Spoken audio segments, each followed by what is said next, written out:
Antes de mais nada, bom dia a todos. Cumprimentar a mesa, em nome da ministra Maria de Assis. Agradecer ao presidente dessa casa, em nome do doutor Sebastião Oliveira, pelo convite aqui feito a gente. Agradecer também ao Tribunal Regional do Trabalho de Pernambuco, ao Ministério Público de Pernambuco, que conjuntamente estão trabalhando junto com a universidade, que eu, como pernambucano, costumo brincar e dizer o seguinte: num país onde estamos adoecendo por doenças, por acidentes, etc., as universidades não têm dinheiro para fazer pesquisa em segurança do trabalho. Se estuda muitas coisas, se financia muitas coisas, mas para conseguir financiamento de pesquisa em engenharia de segurança do trabalho, não existe. Eu brinco e digo, existe financiamento para estudar o frevo de Pernambuco, que eu gosto, vamos deixar isso bem claro, mas infelizmente não tem recursos dos órgãos de fomento para financiar pesquisas nas universidades, área de segurança. E agradeço ao Ministério Público de Pernambuco, em especial, porque, conjuntamente com a universidade, vem financiando uma pesquisa nossa na área de motorista de ônibus, que eu mudei completamente meu conceito. Eu, quando vinha no meu carro e levava um tranca de um motorista de ônibus, eu xingava, hoje eu paro, deixo ele passar e peço desculpas. Depois que começamos a ver coisas que eu fiquei assustado. Motorista trabalhando 14 horas por dia. Dentro de um trânsito caótico que vive a cidade de Recife, é uma coisa absurda o que acontece, né? Então, coisas como, por exemplo, que eu nunca tinha visto, comer partido. Eu não entendia isso. Quando a gente foi se debruçar na pesquisa, é pegar a marmita e comer um quarto em cada viagem, porque não dá tempo de parar 1 hora. Imagine, doutor Hudson, o cara trabalhar 14 horas por dia dentro de um trânsito, conduzindo uma arma daquele tamanho, né? Ou seja, o que está acontecendo conosco? O que está acontecendo conosco, né? Então, eu mudei. Eu digo, não, agora eu paro, deixo ele passar, peço desculpas para que ele tenha mais tranquilidade. E como professor, eu digo, é difícil, né, conseguir dinheiro para estudar essas coisas que estamos aqui. Eu sou oriundo da engenharia civil e a gente consegue dinheiro para estudar cimento, concreto, aço, nos órgãos do CNPq, FINEP, o que a gente possa querer.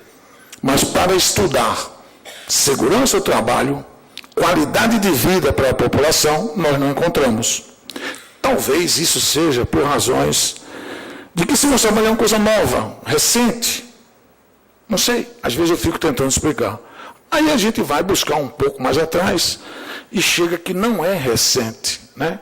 Segurança do trabalho está no Antigo Testamento. E hoje é lei, tudo bem, não vou discutir. Mas tem um ser superior, que quem quiser que chame de Deus, Senhor, Jesus, o que queira, um ser superior, que está lá em cima, que dizia, faça a segurança do trabalho. Porque ele coloca no Antigo Testamento, quando edificares uma casa nova, falhar no terraço um parapeito, ou seja, uma proteção de periferia, tão conhecido na construção civil, para que neles não ponha culpa de sangue, se alguém de algum modo dela cair. Ou seja, se a gente for começar a pensar, né, o que é que a gente tem? A gente tem que fazer segurança. Tem. E mais na frente eu vou dizer o que eu acho que a gente tem que fazer. Além de ter um ser superior que manda, cada um tem o seu ser superior. Né? Eu, como engenheiro, apesar dos números, que gosto muito, né, eu acredito que tem um ser superior que coordena todos esses números nossos, né? Todos esses números nossos. Mas de onde é que vem o problema da segurança? como é que ela aparece, a segurança, os acidentes de trabalho, né? Um pouquinho de história, né? Lá na Revolução Industrial, começa-se a aparecer, porque antigamente a produção era individualizada nas suas casas, começa com a Revolução Industrial. Eu gosto de marcar bem o problema da Revolução Industrial. Começa a aparecer os acidentes e as doenças do trabalho. Evidentemente, começa o problema, a guerra capital-trabalho, desde aquela época que perdura até hoje os nossos dias, né? É quando entra o Estado regulamentando, legislando e fiscalizando. Ou seja, buscando fazer a promoção da segurança do trabalho. Né? Fazer a promoção da segurança do trabalho. Aí, o que é segurança do trabalho? Né? O que é segurança do trabalho? E, fazendo um parênteses, um certo dia na escola de engenharia, um aluno cruza comigo no corredor e diz: professor, isso é um absurdo. Eu digo: o que foi que aconteceu? Ele disse: eu tenho que estudar a segurança do trabalho mais do que concreto. Eu olhei para ele e disse: como é que é? Não estou entendendo. O senhor faz a gente estudar mais segurança do que o professor de concreto. Eu digo: excelente, meu filho, porque se você errar num cálculo estrutural, no concreto, você vai perder tempo e dinheiro, não vai perder vida, porque se você errar na segurança, você vai perder uma vida. Agora, me diga que é um professor de concreto que eu vou falar com ele para ele apertar um pouco mais, né? Que tinha que ser, não pode, tem que apertar um pouco mais, né? Então, o que é a promoção da segurança? Então, o que é segurança do trabalho? Bom, a gente diz, segurança do trabalho é um conjunto de técnicas e procedimentos, aí onde vem, que tem o objetivo de eliminar ou diminuir os riscos de acidente de trabalho. Aí onde eu volto, é engenharia. É engenharia. Engenheiro não pode achar nada. Eu não tenho que achar, eu tenho que determinar, eu tenho que calcular, eu tenho que definir. A engenharia, não tenha dúvida, que ela não é tão exata. Eu brinco e digo o seguinte: quando eu era recém-formado, eu brigava e dizia que 2 mais 2 são 4. Com 10 anos de formado, eu comecei a ter dúvida. Hoje eu tenho certeza que não é 4, mas a gente tem que buscar a exatidão das coisas. Então, eu tenho que determinar, eu tenho que calcular, né? Bom, mas definir acidente de trabalho. E definir risco, já foi falado aqui diversas vezes, os riscos, etc, etc. E o que é a gestão do risco, o que é que eu tenho que eliminar ou diminuir. Mas definir acidentes de trabalho, tem várias definições. A definição que eu gosto é a definição prevencionista, que diz, e se prova, a OIT fala, né, o acidente, né, é uma ocorrência não programada. Normalmente ela é evitável. A OIT diz que 96% dos acidentes poderiam ser evitados. Poderiam ser evitados. De que maneira? Né? De que maneira? Fazendo a análise do incidente, do quase acidente. A gente só analisa quando vem o dano. Quando vem a lesão em quem? Na peça principal, que é o trabalhador. Quando lesiona uma máquina, ninguém estuda o porquê, substitui. E levou essa consequência para o trabalhador.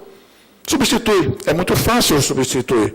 Mas se a gente fosse estudar os incidentes, os quase acidentes, a gente evitaria o acidente. Então diz, né? Então esse conceito prevencionista, ele engloba, além da lesão ao trabalhador, perdas de uma forma genérica, né? Perda de uma forma genérica, que vai buscar a análise do incidente, a antecipação do acidente, aonde a gente vai dizer, como é que eu faço segurança? Como é que eu devo fazer segurança do trabalho? Qual é a premissa que eu tenho que fazer? Simples. E eu costumo dizer aos meus alunos, segurança do trabalho é a coisa mais fácil que tem que fazer. É só fazer essas 3 etapas: identificação de perigo e risco, avaliar e controlar os riscos, e fazer isso girar, permanentemente. Bom, mas a gente está falando de risco, né? E aí onde vem a engenharia. Quais são os riscos? Os riscos ocupacionais, já foi falado aqui, físicos, químicos, biológicos, ergonômicos, de acidentes. Mas o que é um risco? Aí é onde vem o problema. O que é risco? Eu costumo brincar e dizer Beber água faz mal à saúde? Não. Beber água, temos que beber água todo dia? Temos. Faz bem à saúde.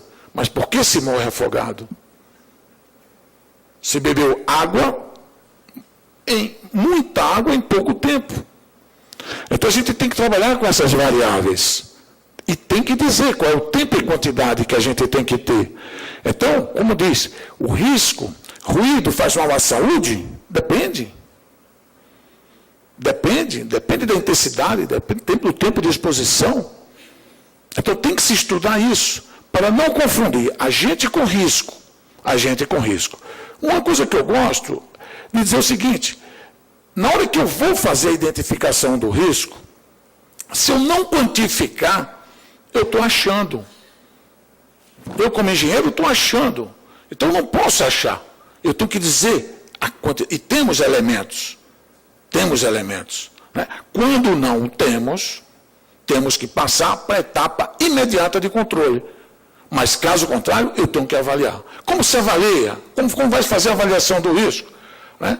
É usando técnicas de segurança, técnicas analíticas, é estudando a legislação, está cumprindo a legislação, né? É verificação de normas, verificação do cumprimento das normas, é o controle estatísticos, é inspeções de segurança. No caso, o risco, qual é o risco que esse trabalhador aqui tem de sofrer um acidente, de sofrer um dano? Né? Qual é o risco? Meu amigo, está evidente, está claro. Então eu tenho que avaliar, identificar. Vamos avaliar. No caso aqui, avaliar. Esse trabalhador, usando um martelete, está submetido a um risco físico, ruído. Quanto? Aqui está quente ou frio? Não posso dizer. Então eu tenho que medir. Nós temos instrumentos cientificamente que vai me dar a medida exata, comprovadamente. E nós temos estudos de qual é o limite. Então, vamos usar a dosimetria, vamos medir. Vamos medir. E aí vem um problema.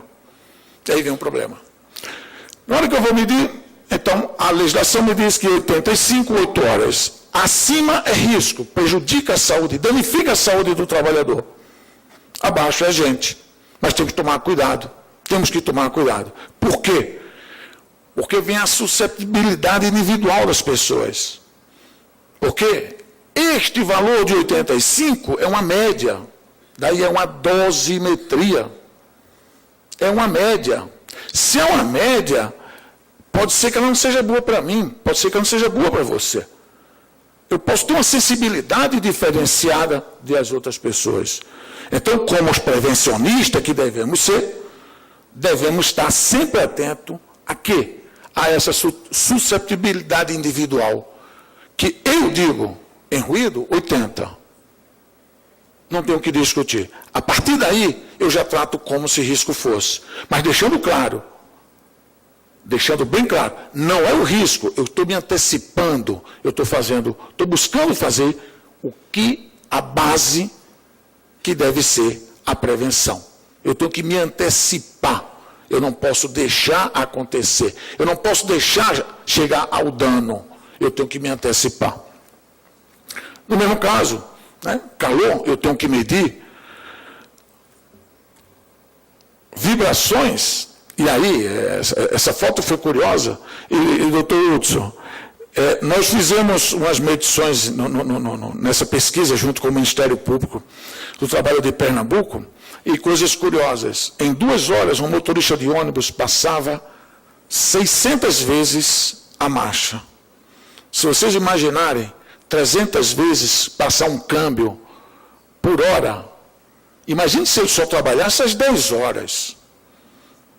Todos eles estão com problema de ombro e perna esquerda. Aí você chega para o empresário e diz, bote um ônibus com câmbio automático. É caro, mas ele não sabe fazer conta.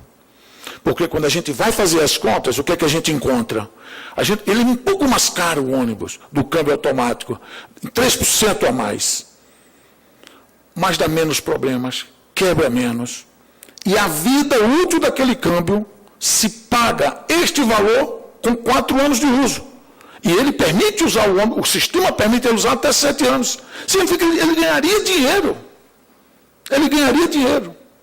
Mas eu também, eu pensei que a gente comprasse ônibus como a gente compra o carro da gente, vai, compra, é esse, aquele. Não, ônibus se compra, curiosamente, a gosto do freguês. Se eu quero um ônibus com banheiro, ele tem. Eu quero um ônibus com... Feito, o rapaz lá me disse que teve uma dessas duplas sertanejas que botou um estúdio dentro de um ônibus. Montou totalmente um estúdio e tocando dentro do ônibus. Ensaiando aquele rolo todo. Sabe como é que se compra ônibus, ministra? Me dá o mais barato. Eu digo, mas como é que é? Aí falta engenharia. É onde eu digo que falha a engenharia de dizer para aquele empresário, olha, põe o câmbio automático, põe o motor na parte traseira. Curiosamente, do cara pegar a quentinha dele e colocar em cima do motor para aquecer a quentinha. Gente, é esse mundo que a gente vive. Porque falta engenharia. Porque falta engenharia. Né? Então, nós levantamos coisas curiosas, né? Mas eu tenho que medir, eu tenho que dar o número como engenheiro. Né? A mesma coisa. E, meus amigos, vejam, todos os riscos físicos e químicos, todos podem ser medidos. Todos têm os seus limites, mas cuidado com os limites. Os limites é média. A minha sensibilidade é diferente da sensibilidade das outras pessoas. Então, a gente, como prevencionista, como engenheiros de segurança, e eu digo, a engenharia de segurança é a engenharia humana. Eu não posso olhar a máquina. Eu tenho que olhar o homem. Este é que é o meu motor. Então, cuidado com os limites. Mas eu vou ter que medir. Eu vou ter que medir. Então, todos eles eu posso medir. Então, muitas vezes eu encontro colegas que dizem, aconteceu comigo, numa fábrica de camarão, que trabalhava-se com uma câmara a menos 30 graus, e para se conseguir temperatura no Nordeste, menos 30 graus, só tem uma maneira, trabalhar com gás amônia. Então, o cara chegou lá e tem amônia. Eu digo, tem, senão não conseguiria. Tem amônia. Eu disse, peraí, vamos medir? Para ver qual o nível? Não tem amônia. Não tem amônia. E dana no caneta que tem amônia. Aí vem as brigas da gente. De dizer, tem amônia, mas a que percentual está? Está agredindo o trabalhador ou não? É porque tem coisas, eu não estou conseguindo. No Nordeste, menos 30 graus. Não tem como conseguir isso. É só com amônia. Não tem o que fazer. Resultado, vamos medir. Medir tudo. Se eu chegar aqui e colocar um equipamento aqui, me diz exatamente a quantidade de oxigênio que tem aqui. Cientificamente, está lá. Oxigênio, o gás que a gente quiser. Que poeira tem aqui? Qual a poeira que tem aqui? Existe forma da gente medir? Então temos que medir. Não adianta chegar e dizer, eu acho que tem. Isso não é engenharia. Isso não é engenharia. E aí está, poeiras. Não só a quantidade de poeira que diz o ambiente, mas diz também que tipo de poeira está naquele ambiente de trabalho. Qual o tipo de poeira que está? Né? Bom, chegamos agora num problema. Os biológicos, bom, esse aí eu não posso dizer que um vírus faz mal a mim ou 10. Um fungo, uma bactéria, não. Este é daqueles casos que, ao existir, eu salto a etapa de avaliação. Eu vou direto à etapa de controle. Porque eu não posso arriscar a peça principal, que é o homem. Eu não posso. Né? Teríamos que falar dos ergonômicos? Não vou me meter de falar dos ergonômicos. Na frente de Hudson, de Paulo, eu não vou falar isso aqui. Não vou. Agora, o melhor exemplo que eu dei da ergonomia, me permita, Hudson, é a evolução, né, dos carros de Fórmula 1. Né? O que era a época de Ayrton Senna e o que é hoje. Né? Quem vê um painel de um carro de Fórmula 1 é a adaptação realmente do trabalho, da máquina ao homem. Né? Ele faz tudo ali naquele negócio, é impressionante. Impressionante. Quem olha o negócio aqui, e naquela época ele tinha que soltar o volante para passar marcha. Já imaginou o problema? A 300, 350, quem vê um negócio daqui, diz aqui. A definição que eu dou de Fórmula 1 é tentativa de suicídio que ainda não deu certo. Na próxima corrida pode dar, não tenha dúvida. Porque quem vai assistir um negócio daquele é um absurdo. É uma coisa... E eu gosto de assistir. Pela televisão, bem longe, que aquilo é complicado. Estou me dizendo, né? Ou seja, nós temos que quantificar. A engenharia tem que quantificar. Eu tenho que dizer, senão não é engenharia. Mas eu tenho que quantificar e trabalhar bem na prevenção, nunca na proteção. Mas quando eu encontro colegas meus que dizem, não, eu tenho EPI. Eu digo, esse é o anti-engenheiro de segurança. Quem dá EPI não faz segurança. O que pega um EPI a um trabalhador? Me desculpe, ministra. Dar um EPI ao trabalhador é dizer, segura o tranco, a pancada vem. Mais nada. Na hora que eu lhe dou um capacete, vai cair coisa na cabeça dele. Eu tenho que evitar que a coisa caia na cabeça dele. É fazer prevenção. Porque EPI é isso, é muito fácil, dá EPI. E o pior, né? Dá EPI sem... Eu brinco com meus alunos, e não vou fazer a brincadeira aqui, ministra, mas eu pergunto se eles sabem usar um capacete. E eu digo à senhora que 90% não sabe usar um capacete. Simplesmente acha que o capacete é botar na cabeça e ajustar o fronte. Não, o capacete tem 3 regulagens. É o fronte, é a jugular e a altura do capacete em relação à cabeça. Porque se o capacete está junto da cabeça, não funciona de nada. Mas se dá o capacete e não se treina o cara. Se dá o EPI e não se treina o cara. De que adianta? É a antissegurança quando se fala de EPI. Então a gente tem que trabalhar na prevenção. Aqui, olha. Está aqui.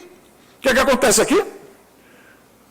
Eu não tenho perigo, eu não tenho risco aqui. Elétrico. O equipamento está desenergizado. Está desenergizado. Acabou o meu problema. Não pode. Vamos estudar. Vamos mudar o processo produtivo. Vamos estudar. Vamos extrapolar todos os limites para eliminar o risco. Todos. Né? Se não há condições, sob hipótese alguma, a gente entra com primeiras proteções coletivas, né? Uma proteção coletiva, com uma cadeia de proteções coletivas.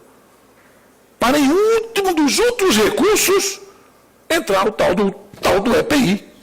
O tal do EPI. Está aqui, é fácil. Né? Monta um monstro e bota ele para trabalhar. Aí vem aquele problema que ontem na mesa a gente estava falando. Aí o cara olha e não quer usar.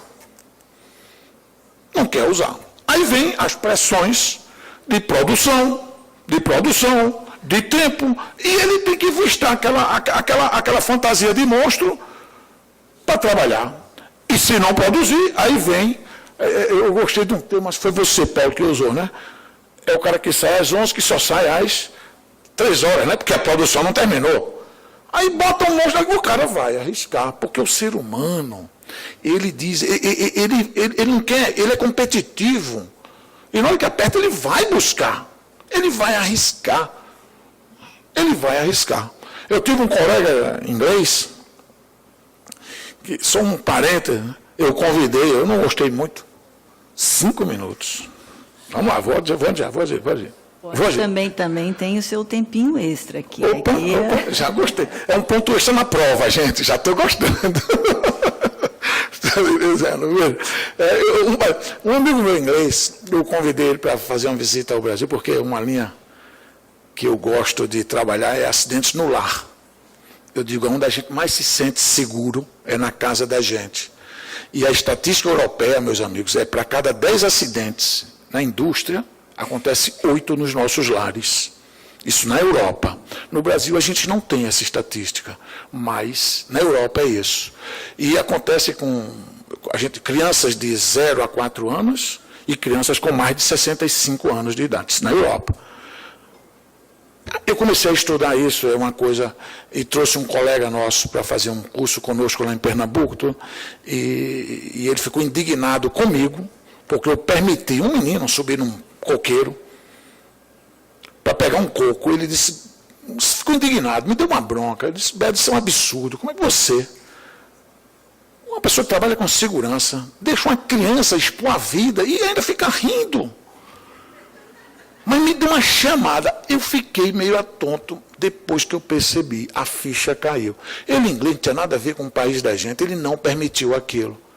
Porque está onde? Está na formação, está na educação, está na conscientização dele, dos prevencionistas, que nós temos muito pouco dessa formação. Nós arriscamos a vida da gente à toa.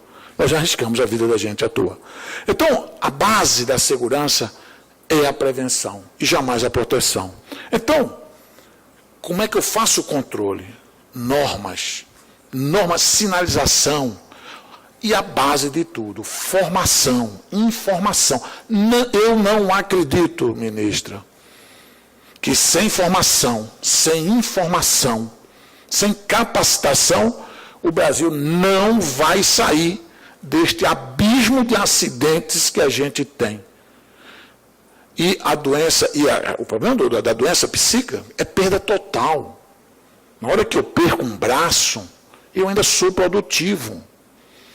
A doutora Vanessa, não sei se está presente, nós quando fizemos uma reunião com o INSS, e quando o INSS levantou, disse, olha, tem um índice aqui alto de problemas psíquicos. E esse aqui nos preocupa, porque aqui o trabalhador está inválido totalmente.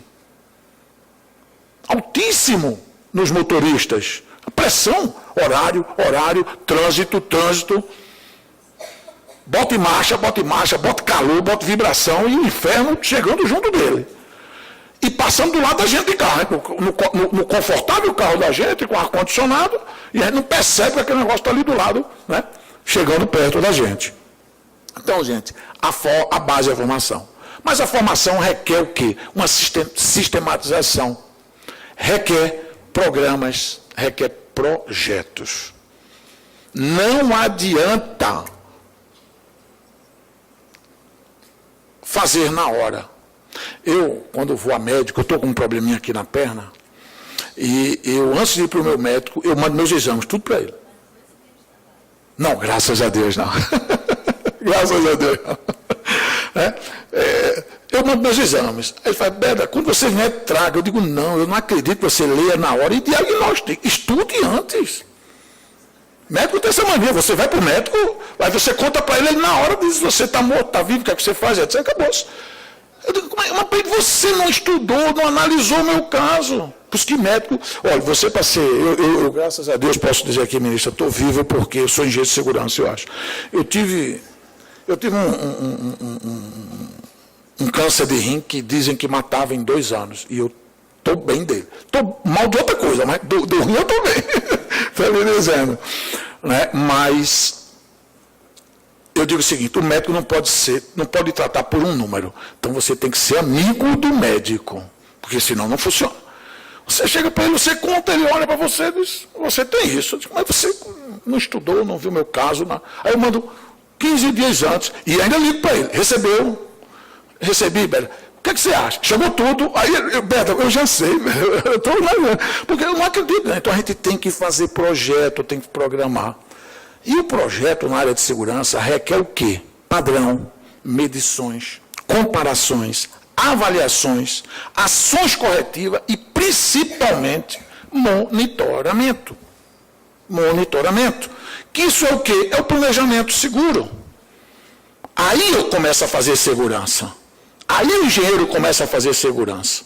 Se ele tem esses padrões definidos. E o que é isso? São os nossos programas. Eu não chamo programa. São os projetos de segurança. E eu costumo dizer, ministra, eu chego numa obra e pergunto ao engenheiro, o senhor conhece o projeto de arquitetura do prédio, da casa? Sim. O de estrutura? Sim, conheço todo aqui. E o de segurança? Ele fala, o que é isso? Eu digo, mas como é que você está construindo sem segurança? Isso não existe. Como é que você constrói alguma coisa que você não sabe o que está fazendo? Como é que se administra uma empresa, perdas, segurança do trabalho, uma empresa onde eu não conheço o projeto de segurança, onde eu não tenho projeto de segurança? A legislação brasileira chama de projeto, de programas, eu chamo de projetos. Para a área de engenharia, Hudson, o engenheiro entende muito melhor quando a gente chama de projeto. Porque programa, ele acha que é para sair à noite, como é que é? Tal. Não. Projeto. O senhor conhece a segurança da sua empresa? Aí, o que é isso? É o PPRA. O senhor conhece o projeto de saúde da sua empresa? Aí ele faz o quê? Projeto de saúde. Eu digo, rapaz, como é que você faz? É o PCMSO. Né? Mas vem os problemas. Bom, aí vem, eu sei que eu terminei meu tempo, né? Deixa eu ver aqui, eu marquei aqui. A senhora me deu mais 5, 10 minutos, eu estou controlando ele aqui. Eu só estou 2 minutos a mais dos 10 que a senhora me deu. Veja, mas a gente está falando de perdas. E eu costumo dizer o seguinte, o que é fazer engenharia de forma genérica? É usar a mais alta tecnologia possível dentro do menor custo, entre aspas. Vamos deixar bem claro. Não estou falando aqui de custo econômico. Eu estou falando de custo humano, social, ambiental, econômico também. Eu estou falando de custo de uma maneira ampliada. Né? Ampliada. Eu começo minha aula na disciplina de segurança do trabalho, primeira aula que eu dou para meus alunos. Eu projeto, ministra, o juramento do engenheiro, que ele vai jurar quando se formar. Eu digo, leia, e faço vários leis. Não tem nada falando de dinheiro. Tem falando que usar toda a tecnologia para o bem da humanidade, na prevenção do meio ambiente. Se vocês estão preparados para isso, estudem. Porque senão não se formem, não colhem grau, porque vocês vão jurar isso aqui. Eu faço isso na minha primeira aula de segurança do trabalho. Minha primeira aula. Mas a gente tem que falar. Né? A gente busca a integridade física do trabalhador, mas a gente sabe que tem custos por trás disso tudo. Aí vem aquela história. Ninguém conhece isso. Né? Veja, gente, o custo de um acidente, o que a gente vê, é isso que vocês estão vendo aí. É isso.